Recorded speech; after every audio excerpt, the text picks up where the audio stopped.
This is the QL floss. So how this exercise looks is you're gonna need a lacrosse ball.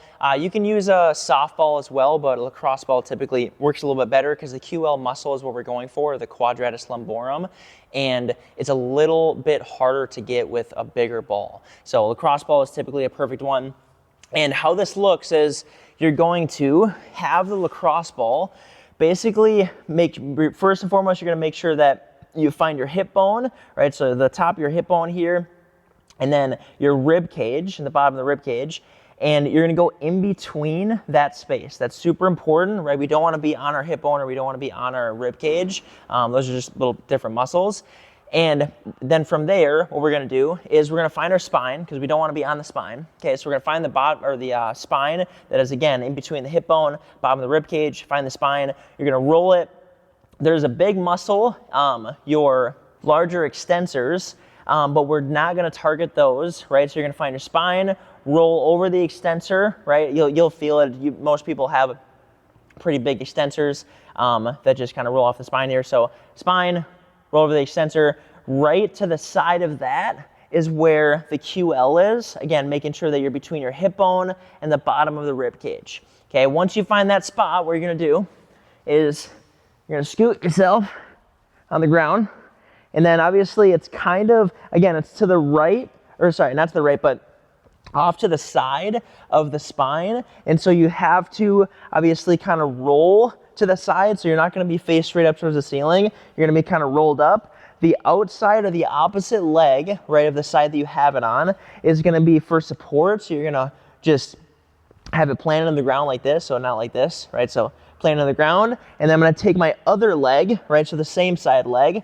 so it's on my right side, it's my right side leg. All I'm gonna do, right, this kind of gets a little bit confusing, but all you're gonna do is you're gonna bring yourself into external rotation at the hip on the same side, and then I'm gonna, as I extend my leg, I'm gonna bring in an internal rotation. So all it looks like is this. I'm gonna go external rotation, just like if I were trying to bring my foot to my chest, right, and my knee obviously would come out as a result, so foot to the chest. And then from here, I'm gonna do the opposite. So I'm gonna try to drive my foot that way as I bring my knee inward, right? And that is the flossing motion, okay? And at the same time, your abs will probably get a little bit tired because I want you to be flexing your abs because that's gonna expose the QL muscle even more. You can do it this way a little bit, right? So you can have your elbow supported here. That also works, but typically we want the muscle a little relaxed. So I usually find that having it here or all the way down and just simply flexing the abs works the best, okay? So when it comes to the floss and your back is already a little bit irritated, all we're really doing is just pressing up against the muscle, which causes a little bit of stretch, hits a trigger point. And then as we're pressing up against the muscle, we're moving the muscle through a little bit of range of motion by moving that leg. And it's super important, obviously, that we're going from external rotation into that internal rotation, because that is what is helping the muscle actually kind of floss along the lacrosse ball there. And at most, you really only need like 30 to 60 seconds of this. If it ever gets to the point where you can feel it tightening up a little bit more, then definitely stop. It's super important that this is like a lighter stretch. It's a little harder to do just because you're using your body's weight as the leverage point, basically, to actually like for the stimulus itself. But for the most part, obviously, you can take a little bit of weight off just by planting your elbow.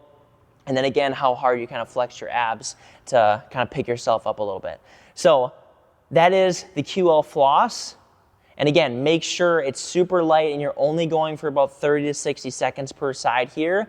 And when you get done, the QL should feel like, or your back, I should say, should feel a little bit looser. And one of my big tests to kind of establish that is you stand up, and from there you're gonna kind of hip hinge, and you should feel like there is a little bit more range in your low back. So you can kind of test by doing that beforehand and then do this exercise with a lacrosse ball and then retest, and you should notice a difference.